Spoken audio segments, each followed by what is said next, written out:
Yeah, I'm really, really excited tonight to talk about God's story.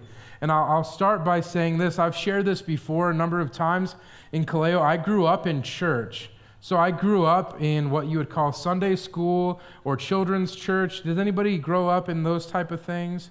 As a kid going to school or going to Sunday school. And there was a few things that helped me learn Bible stories.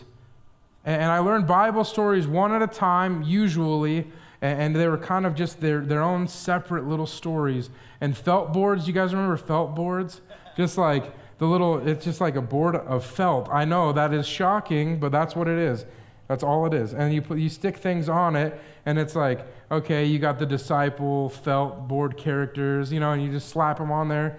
And that's how I learned. A lot of times I learned via puppets. And I did this actually on the weekend, and I think it's appropriate to share with you guys. If you guys ever want to run puppet ministry, I actually was trained how to do it when I was a kid. So I went through a Saturday training, and I'll give you pretty much the gist of it, okay? You just do this. You stick your arm up the puppets. I don't know how to say that without making it sound bad. And then you just move, boom, you're trained how to do puppets. You lip sync, that's it. I learned that. We learned by singing songs. But again, I learned one story at a time. I learned a sort of compartmentalized, separate stories throughout the Bible, and most of them had moral truths to the end of them. So most of them, they were supposed to tell a lesson. They were supposed to teach you a moral lesson at the end of the story, and each one of them had something slightly different to say and offer. Like, for example, like David and Goliath, right? It was teaching, like the moral of the story was, be brave, God's on your side, have courage. And really, that's a good lesson and everything else, but I think I might be not the only one that learned about biblical things one story at a time like this, right? But did you know that there's actually an overarching story of the Bible, that the whole Bible actually tells a singular story? And they're all interconnected, and there's actually a different truths and a singular message woven throughout each one of the stories, and it kind of binds them together as one. But why we're talking about this is because if you take a singular story out of the context of the whole Bible, it's actually pretty dangerous. And it maybe sometimes allows you to inadvertently paint a picture of God that really is not who God is.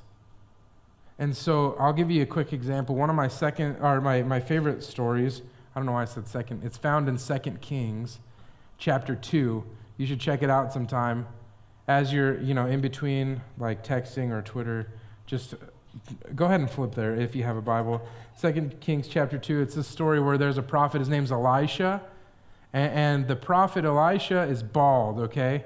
And it seems like he's getting made fun of by some kids, and you know what happens? Elisha, calls a curse down, and a bear literally comes and mauls 40 kids.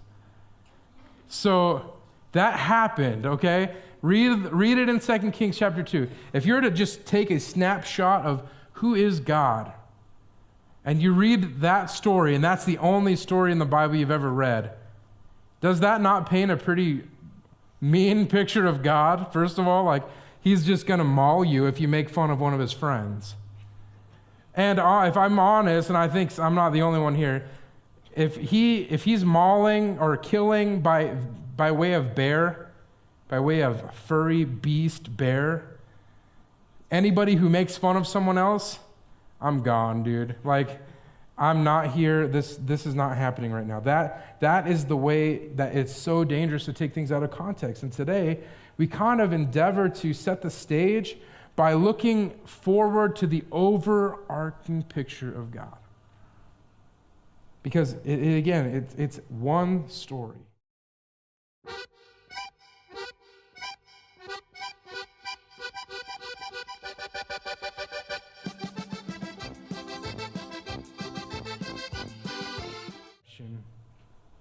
It's the story of God.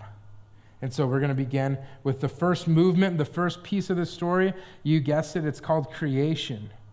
So I would normally at this time, just as a guy who teaches through the Bible, I would give you some background knowledge of what's happening. However, this time, I'm starting at the very beginning, and I really have no idea what happened before this. So I can't set you up any further back than Genesis 1:1, and here it is. In the beginning, God created the heavens and the earth.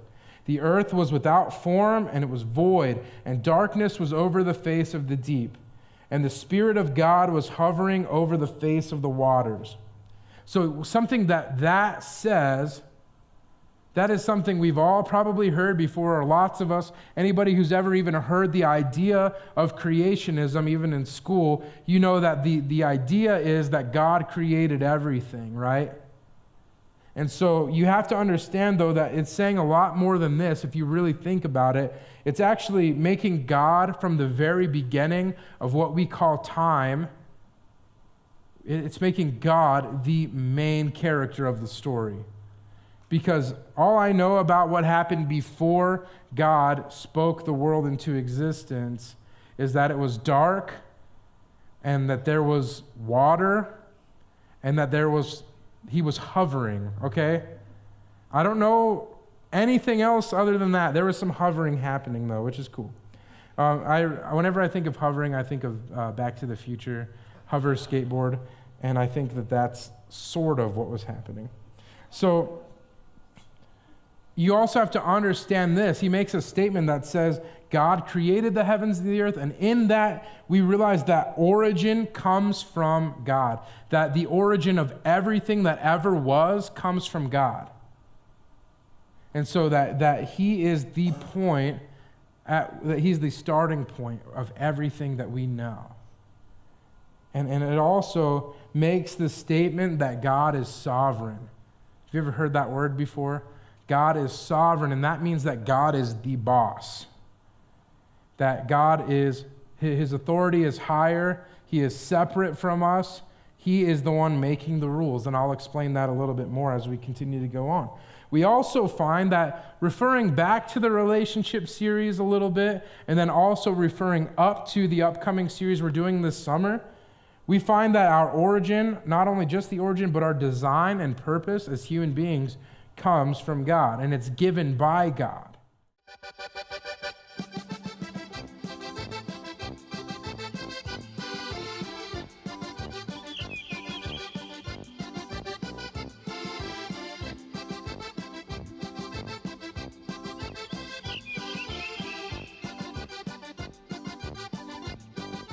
Story of redemption, the story of God the hero, God the main character. The second movement is the fall.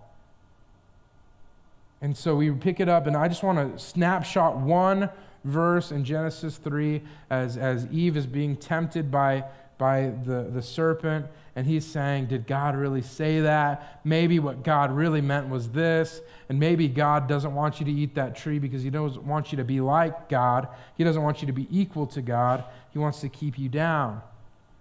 And then just Genesis chapter 3, verse 6 says this, so when the woman saw that the tree was good for food, and that it was a delight to the eyes, and that the tree was desired to make one wise, she took of its fruit and ate. And she also gave some to her idiot husband, who was picking his nose, standing there idly by with her, and he ate. I paraphrase a little bit of that. But you see there, remember, men, when we talked about selfish passivity? That's what it is. Like watching someone go down a destructive path and just being like, all right, that's it.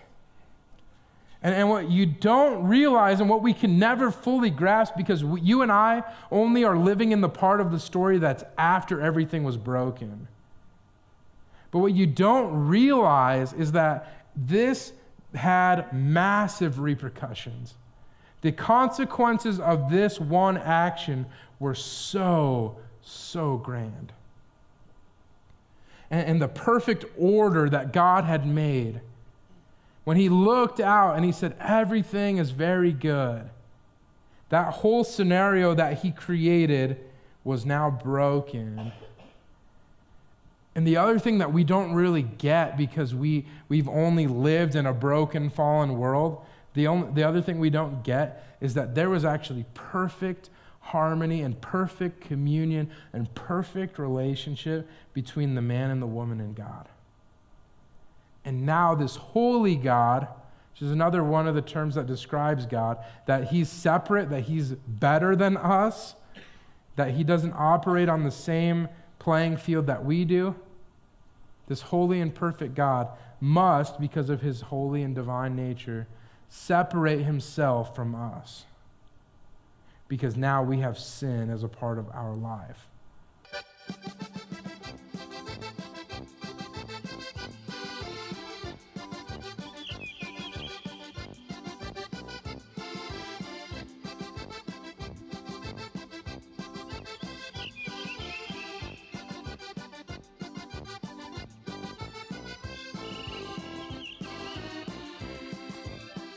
And this is happening, and it moves us into the third movement of this story. And the third movement is the story of redemption. Because after generations of God's mercy, someone had to pay the price for the sins of mankind. Do you know that? That, like, when you and I get mad at somebody, eventually we can forgive them. When someone does something that hurts me, you know, I can be mad at them for a while. If you're sitting next to someone who's mad at you, maybe it's time to forgive. I don't know. Tangent. But I can just decide for myself, I'm done being mad at you. It's okay. I forgive you, right? But why could God not just forgive us? Why did someone have to die? Why did there have to be a punishment for the sins? See, because what had happened is God used the sacrifice of animals, or he used the law as this guideline, and all the while when they sinned, they would make a sacrifice and put it on the altar, and God would cover their sin. It didn't say it would erase their sin. It didn't say it would pay for their sin. It said that he would overlook their sin if they were able to get this sacrifice thing down. But eventually, if God is a just God, somebody has to pay for this sin.